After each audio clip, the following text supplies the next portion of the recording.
May I come in sir? જી, આવો, બેસો. તમારો બાયોડેટા સાથે લાવ્યા છો? જી, આ મારો બાયોડેટા. બાયોડેટા વાંચતા જ વિહાનની આંખો પહોળી થઈ ગઈ. તમે પેલા ઉદ્યોગપતિ જેઠાલાલની સુપુત્રી મિતવાના સુપુત્ર છો ને?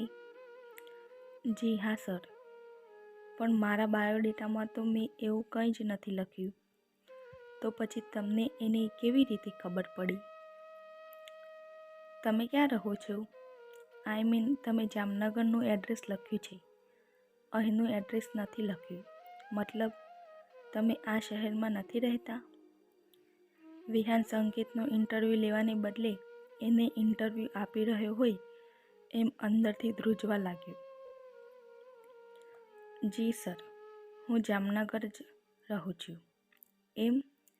કેટલા વખતથી? હું જામનગરનો જ છું. તમારા ઘરમાં કોણ કોણ છે? સોરી સર, હું કાંઈ સમજ્યો નહીં. ઓહ સોરી, હું તમને પર્સનલ વાતો પૂછી રહ્યો છું. એટલે મારે તમને એમ પૂછવું હતું કે તમે જામનગર રહો છો તો ક્યારથી જોઈન કરી શકો છો?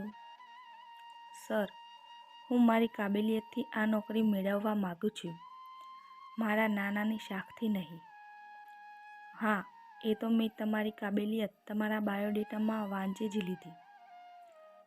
સોરી સર, પરંતુ હું આ માનવા તૈયાર નથી, કેમ કે હું એક વખત ડિટેન થયેલો છું. બીજા ત્રીજા વર્ષની કેટી સોલ્વ કરવામાં એક આખું વરસ લીધું. એ જ તો તમારી કાબેલિયત છે. તમે હાર માનતા નથી અને ફરી પ્રયત્ન કરતા રહો છો. તમે હિંમતવાળા પણ છો, એટલે જોખમ પણ લેશો જ. આશા છે કે તમારા આ ગુણનો લાભ અમારી કંપનીને મળે. કોંગ્રેચ્યુલેશન્સ, તમે કાલથી આવી જાઓ. Okay, thank you sir. કહીને જેવો સંકેત ઓફિસની બહાર નીકળ્યો કે તરત જ વિહાને સંકેતની ફાઇલમાંથી યાદ રાખી લીધેલા રેસિડેન્શિયલ મોબાઈલ નંબર પર ફોન જોડ્યો. હેલો. સામે છેડેથી અવાજ સાંભળીને વિહાને ચશ્મા ઉતાર્યા અને ખુરશીમાંથી ઊભો થઈ ગયો. સામે છેડેથી કેટલીય વાર બોલાયેલા હેલોને સાંભળી રહ્યો. આંખમાંથી નીકળેલું આંસુ ગાલ પર ઉતરી આવતા ખ્યાલ આવ્યો અને અચાનક તંદ્રાવસ્થામાંથી જાગીને બોલ્યો, મિતવા? વિવાન? હવે ચોંકવાનો વારો મિતવાનો હતો. હા મિતવા, તું ક્યાં જતી રહી હતી? વિહાન, મારા પપ્પાને તું પસંદ નહોતું, પણ મારા પપ્પાએ ક્યારેય એ વાત મને કળવા દીધી નહોતી. આપણા લગ્ન પછી કંઈ ને કંઈ બહાને મને એમને ત્યાં બોલાવતા અને હું પિતૃપ્રેમમાં તણાઈને ત્યાં જતી. તું નોકરીના કામે 2 દિવસ મુંબઈ ગયો હતો.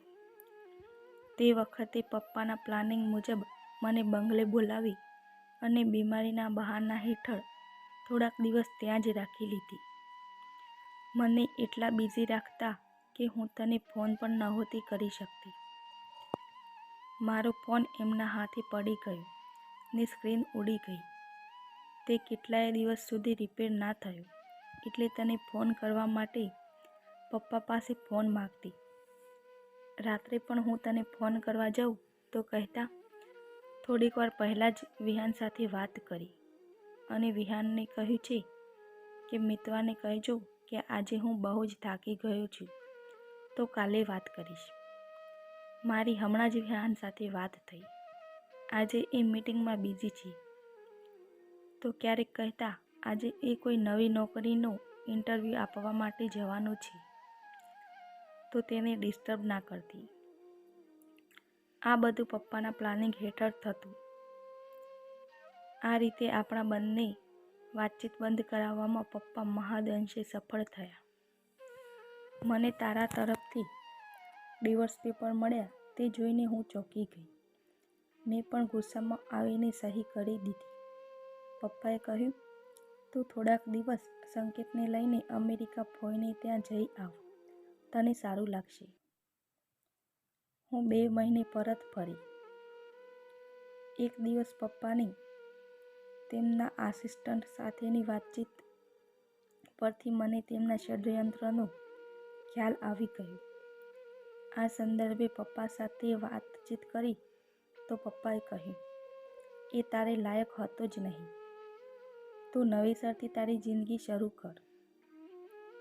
આપણા રુતબાને શોભે એવો છોકરો પસંદ કર.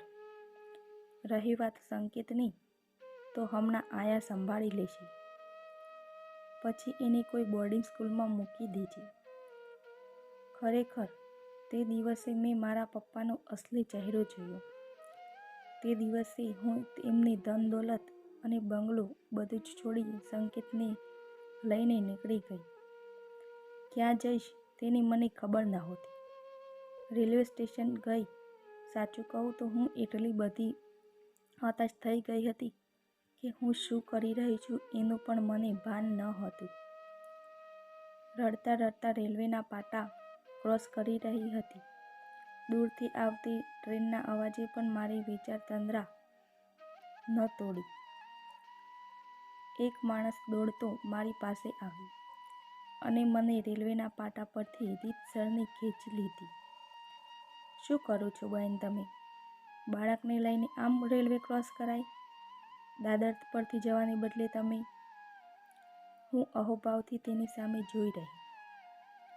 મારી આંખો પરથી તે સમજી ગયો હતો કે હું ખૂબ રડી હોઈશ. તે મને એક બોકડા પાસે દોરી ગયો અને બોલ્યો, બેસો, અહીં બેસો. તમે મિતવા છો ને? મેં કહ્યું, હા, પણ તમે મને કઈ રીતે ઓળખો છો? તમે મને ના ઓળખ્યો? હું તમારી સાથે ભણતી ધારાનો ભાઈ છું. તમે એક વખત મારી દીદી સાથે મારા ઘરે આવ્યા હતા. તમને યાદ છે? આપણી સાથે ભણતી હતી એ ધારા? હા, જાડીને, બહુ ઓછા બોલી હતી એ જ ને? હા. પછી મેં એને બધી વાત કરી. પપ્પા સમક્ષ આપણા બંનેના લગ્નનો પ્રસ્તાવ મૂક્યો ત્યારે પહેલી વખતે તો પપ્પાએ અસ્વીકાર કરેલો, પણ પછી મારી તટસ્થતા જોઈને એ માની ગયેલા. એ બધી જ વાત કરતાં તેણે મને કહ્યું, મેં તમને અજાણતા જ બહેન કહ્યા છે, પણ તમે તો મારી દીદીના બહેનપણી છો. વળી તમે ઘરબાર વગરના દીકરા સાથે ક્યાં જશો? તમારે મારી સાથે આવવું જ પડશે. દીદી પણ ડિલિવરી માટે આવ્યા છે. એ તમને જોઈને બહુ ખુશ થઈ જશે. તે મારી ટિકિટ લઈ આવ્યો. હું તેની સાથે તેના ઘરે અમદાવાદ ગઈ. ધારાને મળીને ખૂબ આનંદ થયો. ધારાના ઘરનાએ મને બહુ મદદ કરી. 15 જ દિવસમાં મેં નોકરી મેળવી લીધી. મને વધારે દિવસ એમની સાથે રહેવાનું સારું ન લાગ્યું, પણ ધારાની મમ્મીએ બહુ આગ્રહ કર્યો, તું તો મારી દીકરી જેવી છે.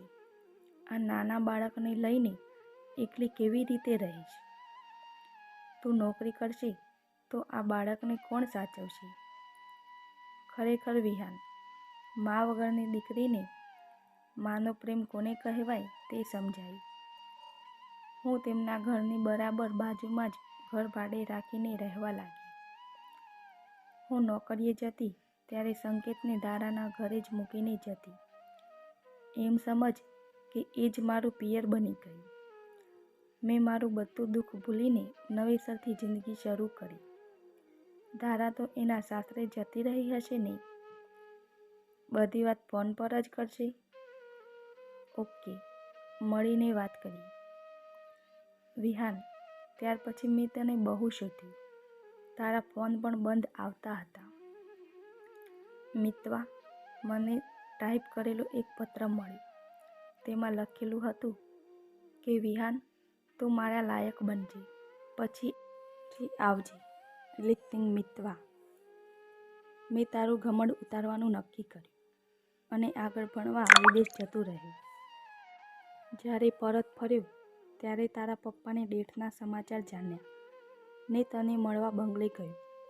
ત્યારે ખબર પડી કે તું તો ક્યારની આ ઘર છોડી ચૂકી છે. માળી કાકા પાસેથી બધી વાતનો તાગ મેળવ્યા પછી તને શોધવાના બહુ પ્રયત્નો કર્યા, પણ નિરાશા હાથ લાગી. આજે સંકેતની પાછળ મારું નામ જોઈને મેં ધારી લીધું કે તું આજે પણ મારી રાહ જોતી બેઠી હશે. મારી ધારણા સાચી છે ને? વિહાન, તને તારા પ્રેમ પર વિશ્વાસ નથી? છે, એટલે જ તને ફોન કર્યો. છતાં પૂછી, વિહાન, તું અહીં આવે છે કે હું ત્યાં આવું?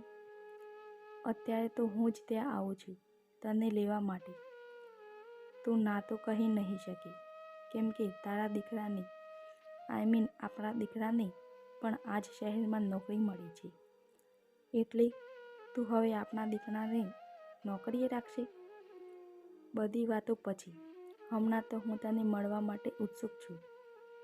લેપટોપ બંધ કરીને જવાની તૈયારી કરતા વિહાનની નજર અધખુલ્લા દરવાજામાંથી અંદર આવી રહેલા સંકેત ઉપર પડી. ઓખમાં આંસુ સાથે વિહાન 2 ડગલા સંકેત તરફ ચાલ્યો અને સંકેત પણ પપ્પા કહીને ભેટી પડી. વગર વકે સજા પામેલા પિતા પુત્રનું 20 વર્ષે અનોખું મિલન થયું.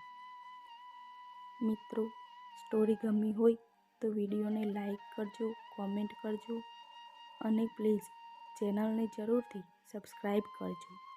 આભાર.